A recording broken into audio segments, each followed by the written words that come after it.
नमस्कार दोस्तों, आप सभी का स्वागत है आपके अपने YouTube चैनल चैन क्लासेस में।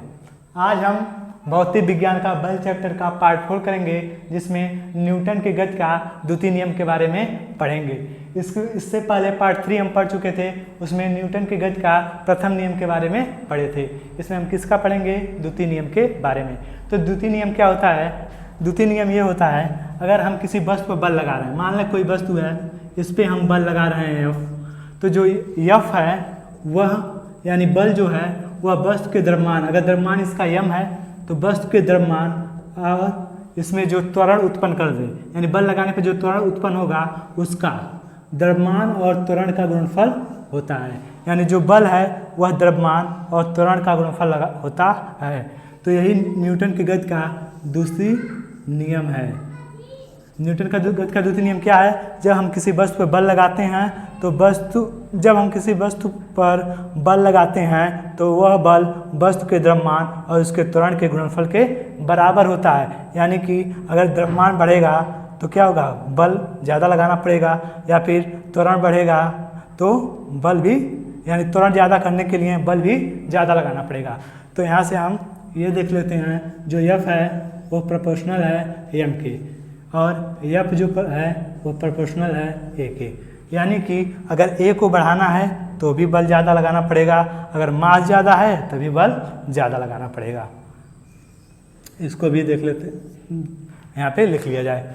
इसके बाद हम ये जो समीकरण है F = m × a, एक कहाँ से आया है, इसका हम यहाँ पे देख लेते हैं कि कहाँ से F = ma आया है।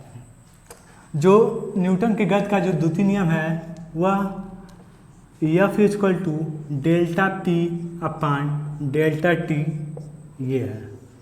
न्यूटन के गति का द्वितीय नियम एक्चुअल में ये है, इससे निकल कर ये आया है, इससे निकल कर F = m × a आया है। जो सही रूप से अगर देखा जाए तो न्यूटन के गति का द्वितीय नियम यही है, अगर किसी वस्तु पर बल लगा रहे हैं तो वह बल, उसमें जो चेंज इन मोमेंटम यानी कि ΔP यानी कि संवेग परिवर्तन की दर बटे समय परिवर्तन, दर नहीं संवेग परिवर्तन बटे समय परिवर्तन, यानी ΔP/ΔT यही क्या होता है? बल होता है। बल क्या होता है? संवेग परिवर्तन बटे समय परिवर्तन, या संवेग अंतराल बटे समय अंतराल, यही हमारा क्या कहलाएगा? बल कहलाएगा। यही एक्चुअल में क्या है? न्यूटन के गति का द्वितीय नियम है। इससे ही निकल कर ये वाला आया है F = m × a। कैसे आया है ये भी हम यहाँ पे देख लेते हैं।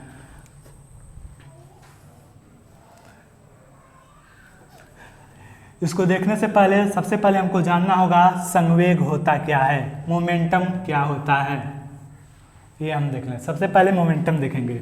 मोमेंटम यानी कि P क्या होता है? द्रव्यमान × वेग। द्रव्यमान और वेग के गुणनफल को ही मोमेंटम कहते हैं। अगर चेंज इन मोमेंटम निकालना हो तो क्या लिखेंगे? फाइनल में कितना आया, यानी लास्ट में मोमेंटम, यानी कि अगर PF लिखा जाए final momentum minus PI initial momentum, यानी कि शुरुआत का मोमेंट, फाइनल मोमेंटम में से शुरुआत का मोमेंटम घटा देंगे तो हमारा क्या आ जाएगा? ΔP, और ΔT क्या होगा? समय अंतराल कितना हो रहा है वो हम निकाल लेंगे। अब ये कैसे आएगा? F = ma, यहाँ से हम मोमेंटम समझ लिए। अब यहाँ से F = ma कैसे आएगा उसका हम डेरिवेशन करते हैं। इसको मिटा देते हैं। मोमेंटम समझ में आ गया कि मोमेंटम जो होता है वो m × v का गुणनफल होता है। अब हम पढ़े यहाँ न्यूटन की गति का द्वितीय नियम में जो फोर्स होता है वह ΔP/ΔT होता है, यानी कि मोमेंटम में चेंज बटे समय में चेंज, यानी मोमेंटम में परिवर्तन बटे समय अंतराल, यही क्या होता है? बल होता है। तो इसको कैसे समझ सकते हैं? अगर कोई वस्तु है जिसकी द्रव्यमान कितना है? m द्रव्यमान का कोई वस्तु यहाँ पे रखा गया है, ठीक। अब हम क्या कर रहे हैं? इस वस्तु पे फोर्स लगा रहे हैं, फोर्स लगाए F। अब कितने समय तक लगा रहे हैं? मान लें हम 30 समय तक इस पे बल लगाते रह रहे हैं। जैसे जैसे बल लगाएंगे वैसे वैसे इसका स्पीड धीरे धीरे बढ़ेगा, क्योंकि बल लगाने से F = ma पढ़े हैं जितना बल लगेगा उतना ही त्वरण इसमें बढ़ेगा। तो बल लगाएंगे तो त्वरण बढ़ेगा, तो जाहिर सी बात है इसकी स्पीड भी बढ़ेगी। और कुछ समय के बाद टी समय तक, जब तक बल लगाएंगे तब तक इसका त्वरण बढ़ता रहेगा। टी समय तक इस पर बल लगाया गया और टी समय के बाद मान लें अगर यहाँ पे इसकी वेलोसिटी वेग अगर इसका u है तो यहाँ पे कितना हो जा रहा है, v हो जा रहा है। कितना, यहाँ पे u है तो यहाँ पे कितना हो जा रहा है, v। समय कितना तक लगाए, टी समय तक क्या लगाए, बल लगाए, और द्रव्यमान सेम रह रहा है। द्रव्यमान क्या है, सेम है, द्रव्यमान में कोई चेंज नहीं है। यम यहाँ पे है, यम यहाँ पे भी है, द्रव्यमान में चेंज नहीं करना है।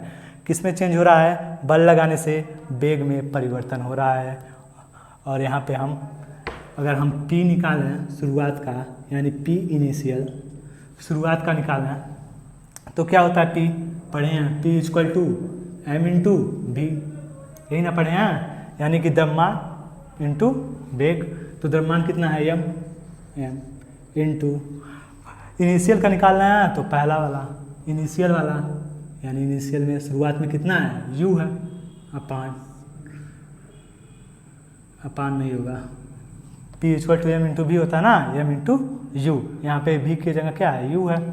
अब P फाइनल निकाला जाए, यानी लास्ट में कितना हो रहा है मोमेंटम, तो P इक्वल टू कितना होगा, m तो चेंज नहीं होना है m, लेकिन यहाँ पे वेग चेंज हो गया।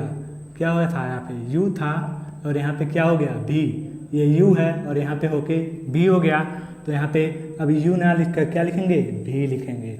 यहाँ पे चेंज हो रहा है क्या, वेग परिवर्तन हो रहा है, मास सेम है, ठीक है। तो यहाँ पे पी आई और ये पी एफ। तो जो एफ होता है, अगर डेल्टा पी लिखा जाए तो डेल्टा पी को क्या लिख सकते हैं, पी एफ माइनस पी आई, यानी कि फाइनल में से शुरुआत वाला घटा दें तो वही क्या आ जाएगा, डेल्टा पी। डेल्टा टी कितने समय तक लगाए, टी समय तक लगाए। फोर्स कितने समय तक लगा, वही डेल्टा टी है, तो कितने समय तक लगा, टी समय तक। तो t f equal to p f का मान रखें, पी एफ क्या होगा, एम इंटू वी, तो रख लेते हैं m into v minus p i का मतलब m into u, m into u upon t. अब यहाँ से देख रहे हैं यम यम दोनों जगह क्या है, कॉमन है, इसको मिटा देते हैं। यहाँ से देख रहे हैं यम यम दोनों जगह कॉमन है, तो कॉमन ले लिया जाए। एफ इक्वल टू यम इधर से यम इधर से, एम कॉमन, बचेगा क्या, यहाँ पे भी यहाँ पे यू, भी फिर बीच में माइनस है और यहाँ पे यू, ये भी है और ये यू है, अपान टी, ये यू है, भी माइनस यू अपान टी। अब ये भी माइनस यू क्या है, चेंज इन वेलोसिटी, यानी डेल्टा, अगर डेल्टा भी लिखा जाए या फिर ऐसे लिख दिया जाए, change in velocity upon time क्या होगा, त्वरण होगा ना, वेग परिवर्तन की दर बटे समय, क्या कहलाता है, त्वरण। त्वरण को किससे लिखते हैं, ए। यहाँ से हमारा F equal to m into a आ गया। यही न्यूटन के गति का दूसरा नियम है। इसमें क्या है, जो F equal to m into a है, इसमें एम फिक्स है, यानी मास में कोई चेंज नहीं करना है, ठीक है। मास अगर चेंज हो रहा है तब ये इक्वेशन नहीं लगेगा, इसको नहीं लगा सकते। जब मास फिक्स हो, द्रव्यमान क्या हो, फिक्स हो, इसमें भी एम हो, इसमें भी एम हो, तब जाके इसको हम यूज कर सकते हैं। अगर मास चेंज हो रहा है तो हम इस इक्वेशन को नहीं यूज करेंगे, तब हम सीधे इस पे आएंगे, इससे लगाएंगे। यहाँ पे m1 m2, कुछ समय मास m1 है, कुछ समय के बाद m2 हो गया, तो m1 m2 करके इसको सॉल्व करेंगे। अगर मास कांस्टेंट है, चेंज नहीं हो रहा है, m है, दोनों जगह सेम है, तब हम इसको यूज कर सकते हैं, F equal to m into a. अगर इस पे हम कुछ क्वेश्चन करेंगे फिर ये क्लियर हो जाएगा। तो इसके अब यहाँ पे जब एफ आया है तो एफ का कुछ इसका बीमा मात्रक सब देख लेते हैं। एफ का यानी बल का बीमा क्या होता है, मात्रक क्या होता है, अब यहाँ से इसको भी देख लेते हैं।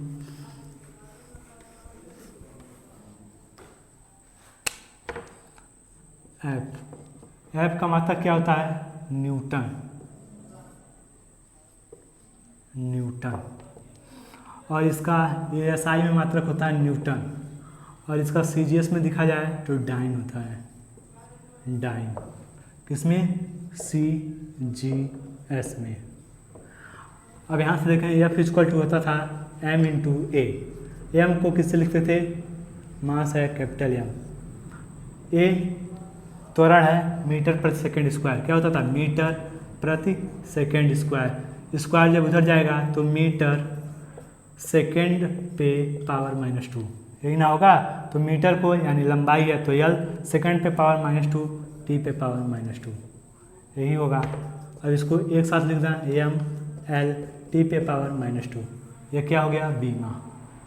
ये हमारा हो गया बीमी सूत्र या बीमा। बीमा देख लिए, मात्रक देख लिए, SI में क्या मात्रक होता है? न्यूटन, और CGS में डाइन। और 1 न्यूटन जो होता है वो 10 पे पावर 5 डाइन के बराबर होता है। 10 पे पावर 5 डाइन, इसको भी याद रखना। कभी कभी पूछ देता है 1 न्यूटन बराबर कितना डाइन, तो 1 न्यूटन बराबर 10 पे 5 डाइन। और ये फोर्स के बारे में कुछ इम्पॉर्टेंट चीज़ था, जिसको भी यहाँ पे देख लिए। अब यहाँ से ये पार्ट 4 ख़त्म होता है।